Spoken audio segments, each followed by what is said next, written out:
এক বছরেরও বেশি সময় পর রবিবার দিবাগত রাতে পুনরায় চালু হলো বিমান বাংলাদেশ এয়ারলাইন্সের জাপানগামী ঢাকা নারিতা সরাসরি ফ্লাইট।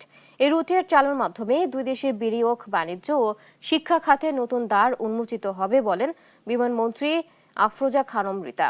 বিমান প্রতিমন্ত্রী রশিদুজ্জামান মিল্লাত জানান, 2034 সালের মাঝে আরও 50টি নতুন ফ্লাইট সংযোগের লক্ষ্য নির্ধারণ করা হয়েছে।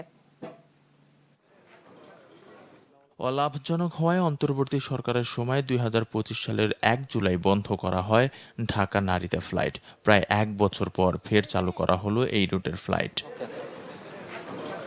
ঢাকা নারিতা ফ্লাইট উদ্বোধনকালে বিমানমন্ত্রী জানান, ভবিষ্যতে আর এই রুট বন্ধ করা হবে না। এই রুট এবার লাভজনক হবে।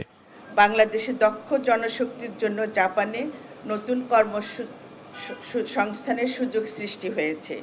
এই বাস্তবতায় ঢাকা নারিতা সরাসরি বিমান সংযোগ শুধু একটি পরিবহন সেবা নয়, বরং দুই দেশের অর্থনৈতিক সম্পর্কের একটি অপরিহার্য অবকাঠামো। ইতোমধ্যে ফিরতি ফ্লাইট সহ পরবর্তী ফ্লাইটও বুকিং হয়ে গেছে। এতে জাপান প্রবাসীরাও খুব খুশি বলে জানান তিনি।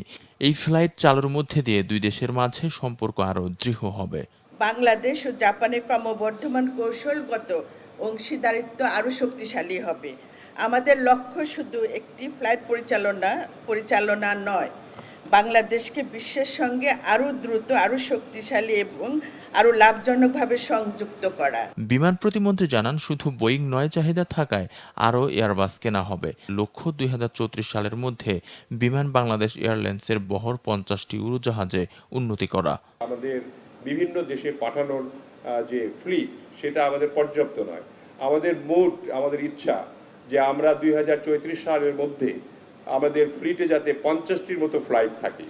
সেই কারণে আমরা এই ফ্লাইটগুলি নেওয়ার চেষ্টা করছি। এখন থেকে আর কোনো রুটের ফ্লাইট বন্ধ হবে না বলেও জানান বিমানমন্ত্রী। আলভি রায়হান, দেশ টিভি, ঢাকা।